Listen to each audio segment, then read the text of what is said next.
Hi everybody, my name is Coach Pav. Thank you for tuning in. I'm really excited today because I'm going to talk about one of my most favourite and hot topics, how plants can help you unlock cycling performance improvements.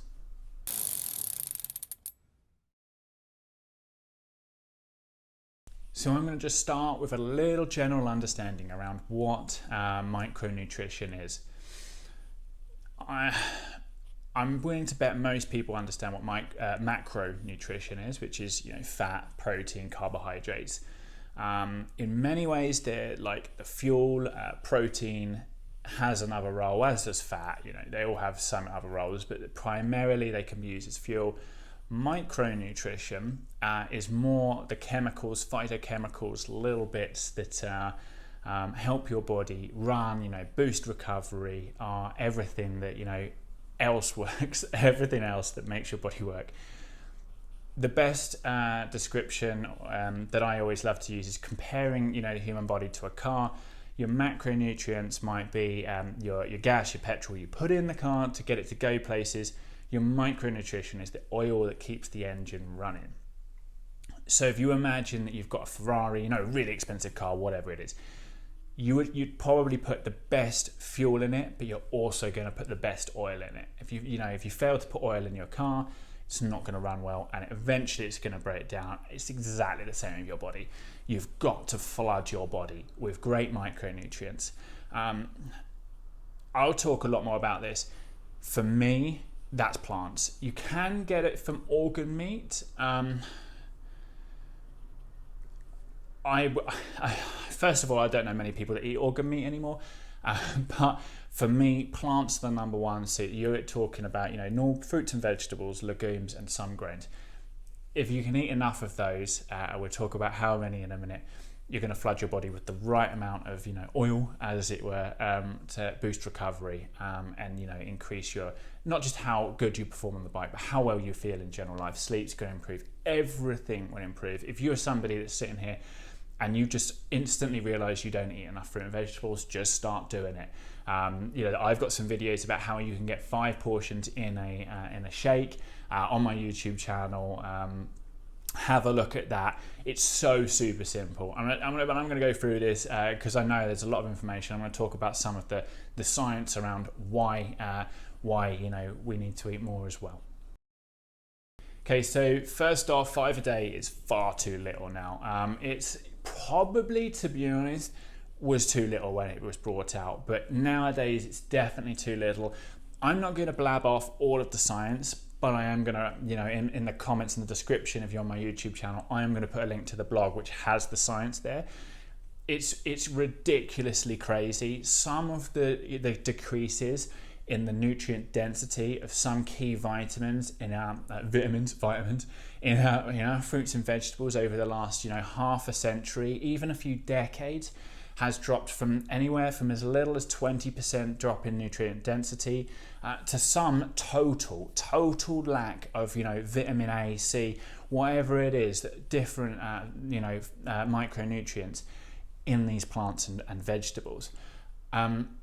And the principal reason for that is lack of crop rotation. It's crazy to think about this, but here's how it works.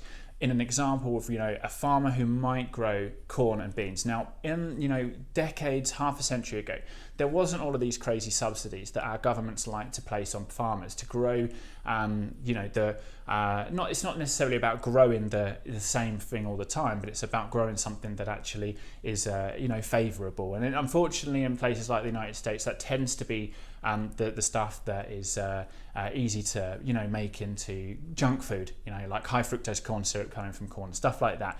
So the problem is that farmers are more incentivized to buy that, to grow that, rather than rotate. So if we take our farmer that 50 years ago would rotate, this is a loose example, between beans and corn. Now corn, when it's grown, it takes an incredible amount of nitrogen out of the soil. And then after a year, farmer gets rid of that, plants in the beans, which returns nitrogen back to the soil. So that in that example, you can see how some plants are sucking all of the nutrients out of the soil, which they need to do because they want to give it to us to eat. And then obviously it's not returning. So also by us not, allowing that nutrient density in the soil to come back, that's where we're not getting it in our plants and vegetables. And that is a really, really massive problem. So how do you get enough? Right, first of all, like I said, forget 5 a day. Let's go 5 a meal. Honestly, if you can get 5 a meal you're going to feel totally different depending on how many you eat right now and what your lifestyle is. I always say, you can eat as many plants as you want. If you're a crack addict, you're probably not going to feel any better. But seriously, aiming for 5 a meal is a great place to start. And these are 5 portions. A portion is super simple to work out. It's the size of your fist, right? And you don't have to go, totally stressed out with this. Just start doing it. Start increasing it. If you can start to eat more plants, you are gonna change it, like the way you feel, how healthy you feel, and your cycling performance. So the next thing that grinds my gears a little bit is superfoods. It's just marketing, people. It's marketing bullshit. Stop going out and buying the latest superfood. It's great if you are buying more in total quantity of that fruit and vegetables in a total. But what people tend to do is, let's say, beetroot was, many years ago, the hot vegetable to eat.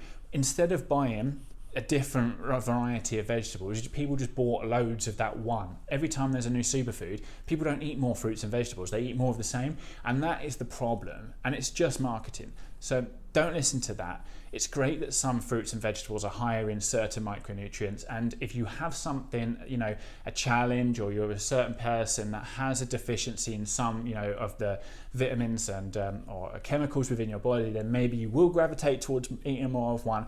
But in general, you want to eat a wide range, and that's what I love the saying, eat the rainbow. Because it's just, that typically what happens is all the different phytochemicals, you couldn't possibly list all of them, mainly because I don't know them, but more because there's so many of them. And they group in colours mainly. So, try and make sure that when you do make a smoothie or you make a salad or your dinner's got loads of vegetables, try and make sure you can see all the different colours, not just all the same colour. Spread it out throughout the day if that's what you want to do. It doesn't really matter too much, but eat the rainbow is definitely a great rule to live by. So just finishing up this I'm definitely not someone who is anti-organic at all. There's loads of problems with organic.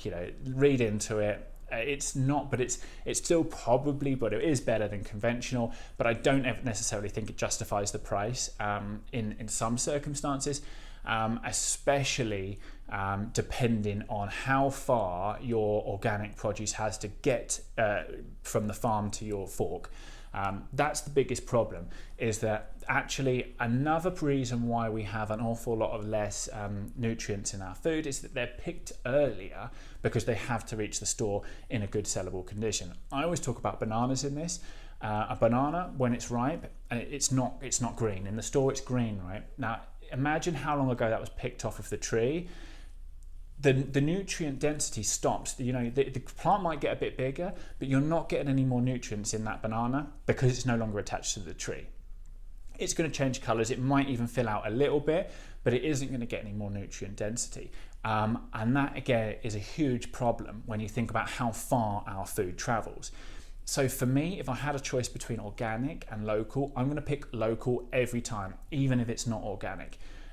However, it's not my number one priority. If you had the choice, if I could get everybody in the world to do one thing, it's to grow your own fruit and vegetables. Now, I live in an apartment in California. I would have to grow it in hydroponics, aeroponics indoors. It's just not applicable because my dog would chew off the plants. It's not going to happen. But I know there's lots of people who do have that space, have the ability to either grow on hydro aeroponics or even in a garden or an allotment. If you can do that, that is going to be the best place for you to grow and get your food 100%. If that's not possible, farmers markets are probably the best. Not only are you cutting out the middleman and you're giving more profits to your local farmers and supporting your community, but they're picking that and then they're taking it straight to the farmers market. So it's probably got the most nutrient density, even if it's still potentially got chemicals. And there's stuff that you can do, I'm going to talk about now, to help draw some of the chemicals out. Make sure you wash everything. But honestly, local is going to have so many more nutrients, and your body knows what to do with the chemicals. Typically, we do live in a society, air pollution, traffic, everything's contributing to all of the chemicals, the negative chemicals that come in. But our bodies are incredible machines, and they know what to do with that. So unless you're somebody that's always getting ill or has an autoimmune problem, you're probably not having to worry about that as much as what marketing would let you believe. Definitely support your local farmers. Definitely look at and think about how far your food has to travel and the time it's taken from being picked to get in there. So the next one for me, if you are buying it from a store, frozen's probably better. Again, because they're picked at the peak of freshness, the peak of ripeness, and flash frozen. So it could be typically less than 24 hours between that point and getting in the freezer. And there's not much wrong with it, honestly. I know it's limited around what you can actually do, but don't worry about, again, some of the marketing around us having to eat super fresh. It is important, but ultimately, frozen is really convenient. So then we're going to talk about actually seasonal would be my next one. If you live in a country like the UK, you're eating seasonally is going to be better, because you can imagine, again, you're not growing everything around you all year round. So eating seasonally is going to make sure that you are able to cut that time between, again, farm to fork, and that's really important. And then it's organic for me. So it's grow your own, buy from check, see how local it is from a farmer's market, frozen, or potentially fresh. But if you're doing fresh, it's going to be seasonal, then organic, then conventional. That's my priority of where you should get your food from, and that's it. I know it's a lot of information, and if this is totally new for you, I would be understanding if you were a little overwhelmed or anything like that. Reach out, let me know if you've got any questions. Like I say, if you're watching on my YouTube channel, check the description for the link to the blog. It's going to have the science and some more references for you to look at. And make sure you do subscribe, give me a thumbs up, leave me a comment or anything like that. If you're on my website, everything you need is going to be in that blog below, so you can have a little look at what I'm talking about, why it's not total scaremongering, and everything. So thank you for watching. Again, if you want any help with this, tailoring it to your cycling training, reach out for a consultation. 15 minutes is always free, and I always love to chat about this stuff, as you can probably tell. So thanks for tuning in.